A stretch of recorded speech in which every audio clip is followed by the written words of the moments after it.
Good morning, Yelm students. We're excited to host a Professionals by Pathway Career Exploration event to help students connect their learning and career opportunities. I am Madison Roose, and I'm excited to welcome April Sage with Senior Housing Advisory Services as our guest today. Thank you, Maddie. Before we get started, I want to remind everybody that this recording is recorded so future students can benefit from our speakers. We have the next 30 minutes to learn about this career field, the education that is needed to enter and grow within the industry, and what advice our speaker has for students. We will be monitoring any questions that students submit. Let's get started so our students can learn about various professions and how they can prepare to their future. April Sage, tell us about your career field and how to get started, growth opportunities, pay, and more. Very nice, thank you. So this might be a long-winded first answer. I have been in this field since August of 2019. So what I do is I help families transition their loved ones to long-term care solutions. Sometimes that requires them to move from their residence to a facility or property that allows them to age gracefully and safely, honoring their disease and their pathway in which they have found themselves. So really my tools allow the family to provide those solutions to their loved ones and feel safe that all vetting and support has done properly to help them so they never have to move again. I actually was inspired by this work based on my experience in caring for my loved ones and watching their journey unfold. So my grandmother was diagnosed with dementia. I had I journeyed with two of my grandmothers from their health issues to passing. And but in particular with dementia, it was a challenging road. And the healthcare system as it is currently and how it has been for a very long time, it is not designed to handhold through those next steps. The family is required to make a lot of challenging decisions, oftentimes very quickly. Sometimes they're in the hospital and they cannot go home. So it's a very fast-paced, stressful, emotional time for the family. And so I learned very quickly that without proper support, you're just stabbing in the dark. And again, the system is very, there's a lot of need out there. And so there just can't be that much hand-holding. So my profession, my pathway in the support of healthcare is to alleviate some of that burden for social work and allow for these facilities to receive and adult family homes to receive a patient, a new resident that is properly assigned or for their choosing, properly vetted for their facility to make sure that, you know, in a year that this isn't the wrong fit. So, so my heart really is in the support and emotional question and answer, solution-based support for the family with the experience that I had with my grandma. We had to move her several times. There were quite a few broken limbs and things, and it was just very difficult. I've been in banking for over 20 years, and my specialty was in business. So I worked with startups, nonprofits, large companies, very small companies. And I had the honor of supporting companies like this that I have now created in a larger setting, and then also in a small contractor setting like I have now. When along my banking journey, I was able to establish some wonderful relationships and again, got to experience a startup where she was leaving a large company and going out on her own as a single contractor. And I just fell in love with the work, along with my experience of that with my grandmothers. It really inspired this emotional spark in me to give in that manner. So anyway, really long story short, after managing $100 million companies down to, you know, $3 million companies, I decided to go out on my own and start something new. That is awesome that you did that, especially helping other people not have to go through what you had to struggle with your grandmother. That's amazing that you're doing that. Thank you. What skills do you think are most important in your workplace and like work setting and everything like that? So one of the blessings that I had was there was a lot of presentation work in banking. You know, I was always presenting a solution. Also, I found myself engaged in a lot of civic work as well as leadership. So I led several teams, both in initiative work and then just in our general banking practice. And I would say that ability to professionally speak and present whatever it is that you are, that speaks to you. So that widget that you've created, that service that you believe in, whatever it is, those presentation skills are just so important. The confidence that comes across when you're speaking, you know, there is, you know, off the cuff speaking that has to also take place, you know, but that professional communication, both written and verbal, very, very important.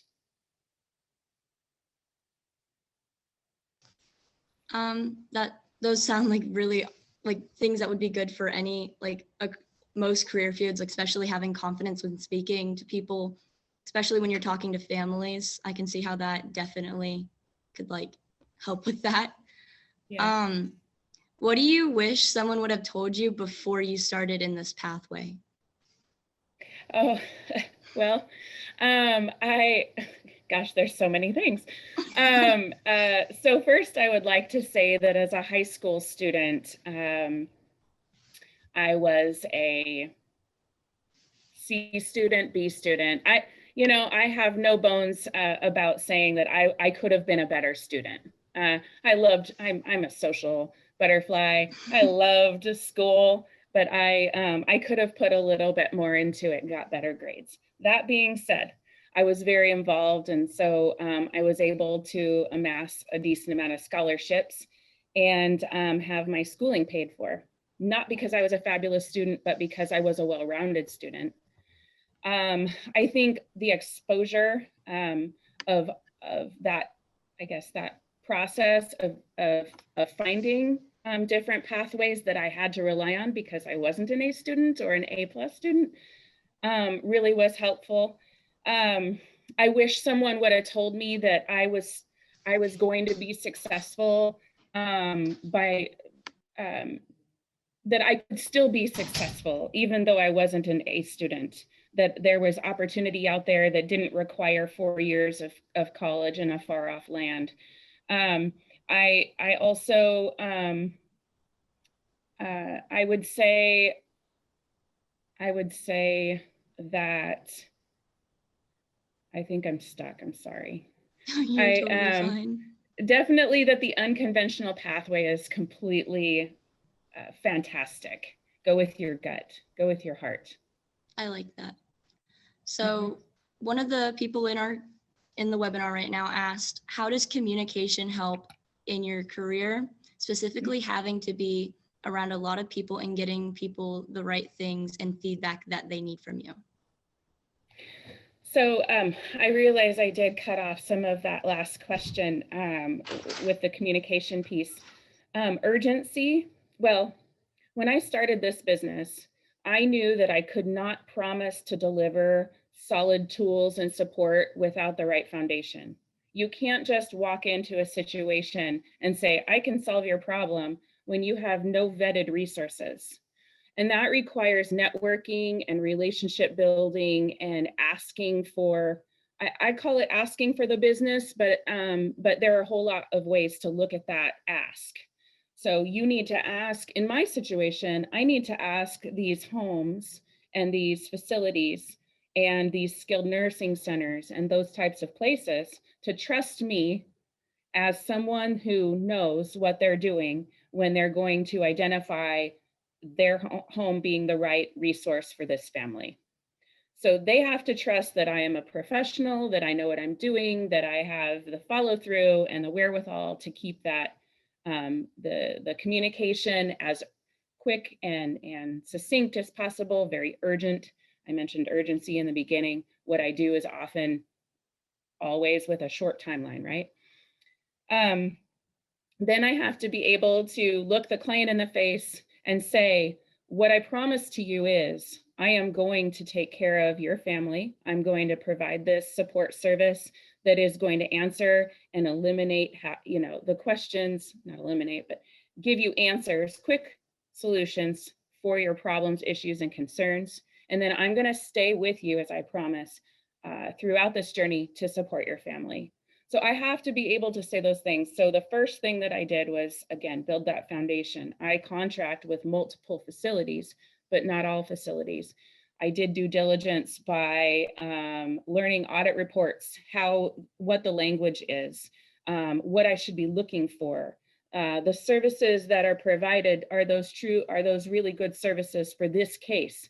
Because as you can imagine, even let's just say with the dementia diagnoses that my grandmother had, there are so many variations of what dementia presents. So there are different types, there are different, everyone receives it differently. And so their journey is always unique. So understanding that specific condition, there's so much to know.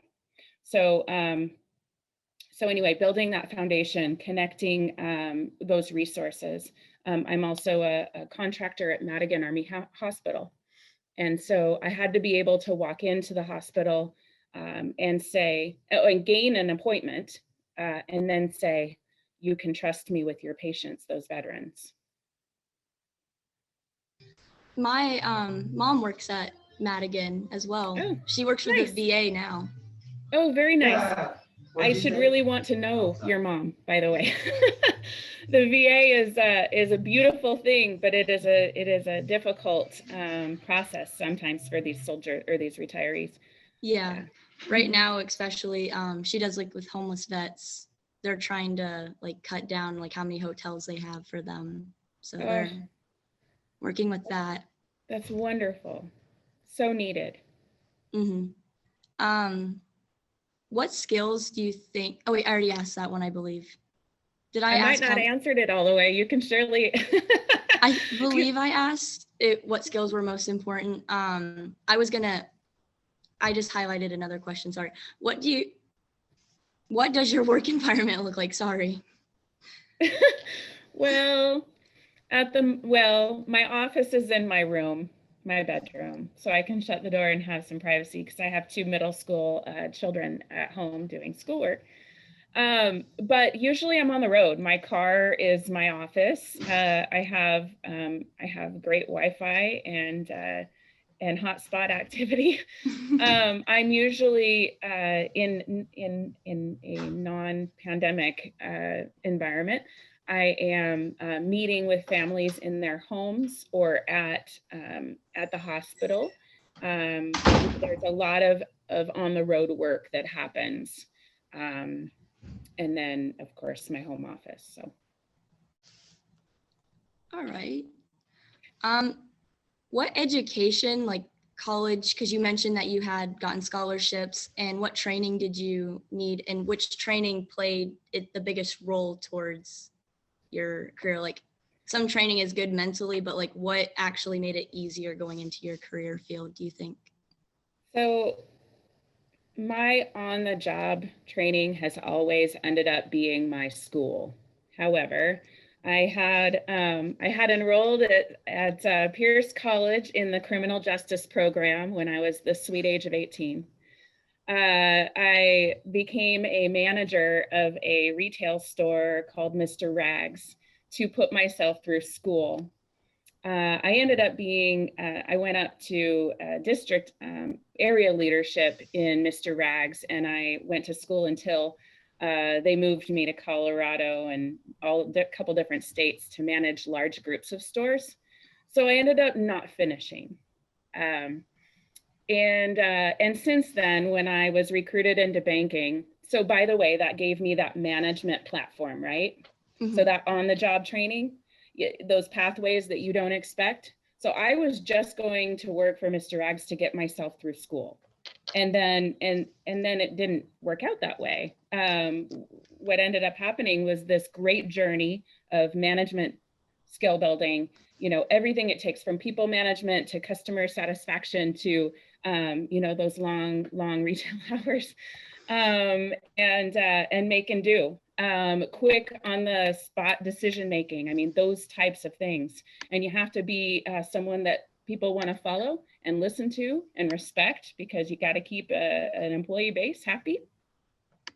But when I was recruited into banking, I didn't have to. Normally, there's a 5-year degree, or there's a 5-year experience or a degree required. My management experience took over for that requirement because I didn't finish school. So as it goes, banking put me through a master's equivalent program, and PCBS is a program that I attended for 3 years at the UW Seattle campus.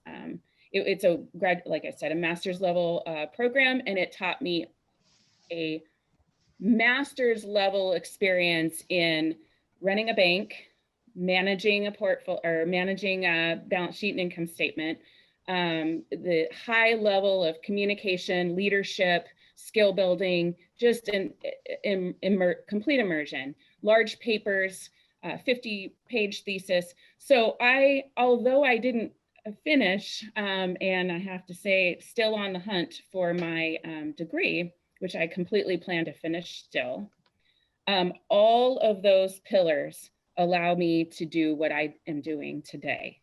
The credentials for this particular profession are important.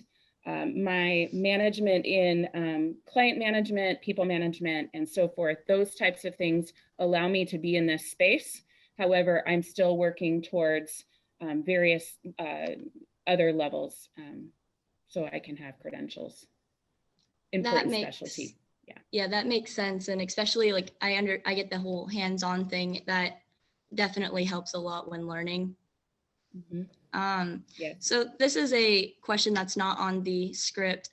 Has there been have you learned like second languages, or is there like a language barrier issue when it comes to people that don't speak good English or, yeah. So no, I have not learned a second language, but if I were speaking to an entire school, I would say, hey, it is a wonderful idea to have a second language in your pocket. And I don't care which one it is. It's very, very important, because the world is, I mean, it's so big.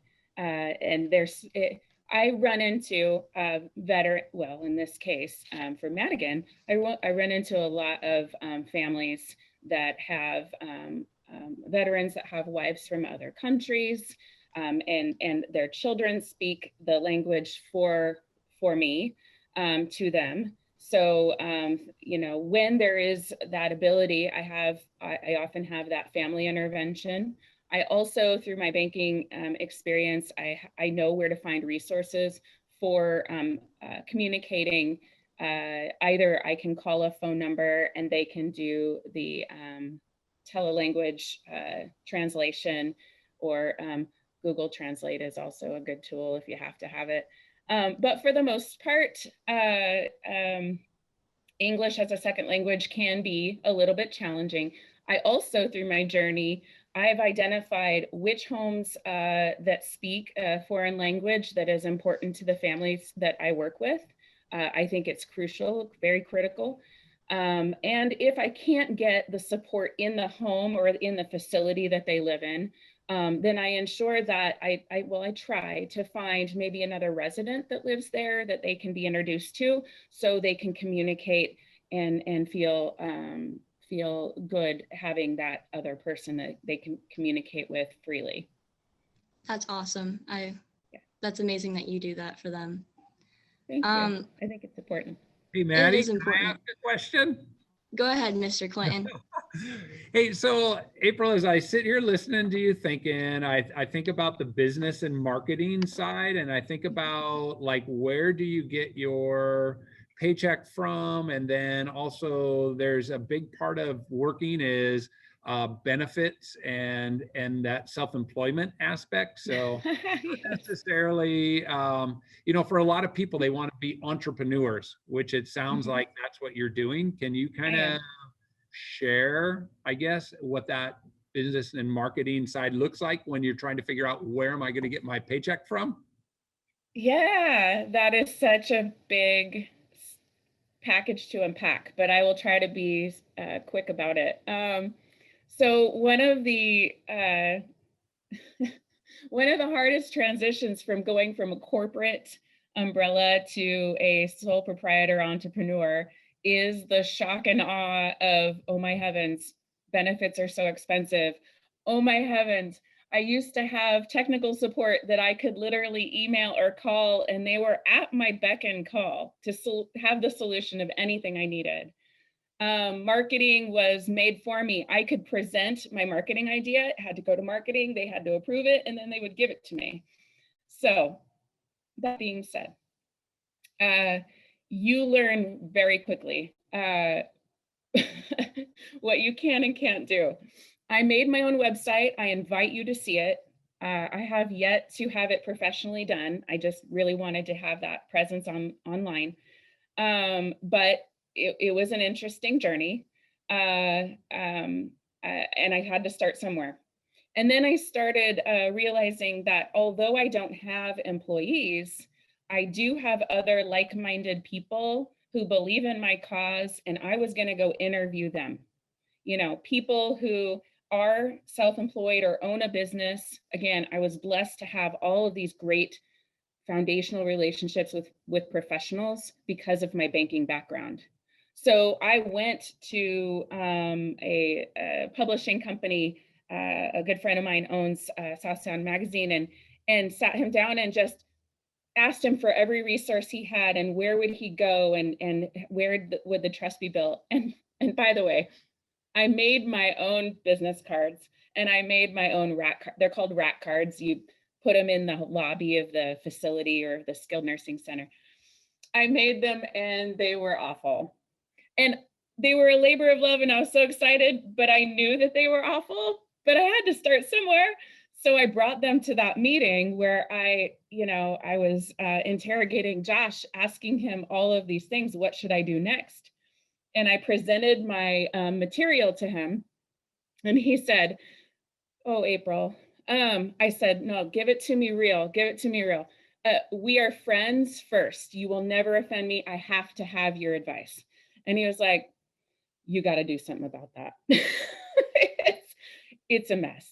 So I would tell you, when you have all of these ideas and this passion about what you want to do, and it's real and you are living it, don't be afraid to show all of those colors and ask for advice and take the advice. Because I'll tell you what, the best thing I ever did was figure out how I could afford $1,000 for someone to create my logo and my material and have it printed. I don't even know where the money came from. A lot of prayer, but so the marketing aspect, I had to get referrals for that. I had to get referrals for who could I talk to that could give me a little advice on that website.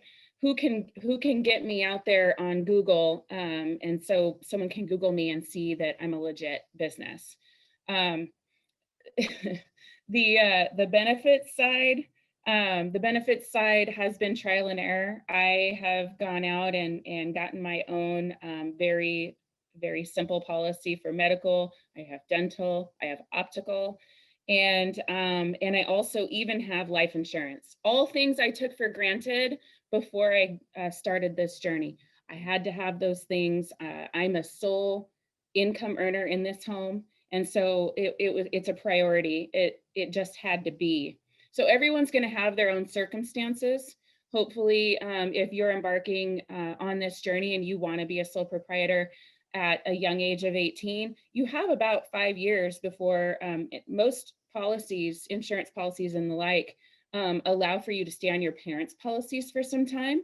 So you can go and get out there and live your dream and, you know, not have to worry about that aspect. Did that answer your question? Yeah, I think it's just, you know, there's a lot of people with a lot of big dreams and trying to understand how you get there. It's not going to be easy along the way. And when you go and work in the corporate world, you kind of have everything laid out for you. Oh, So yeah. it's very different. You don't even realize what it takes. I mean, the funny part is I had been talking to business owners for 20 years.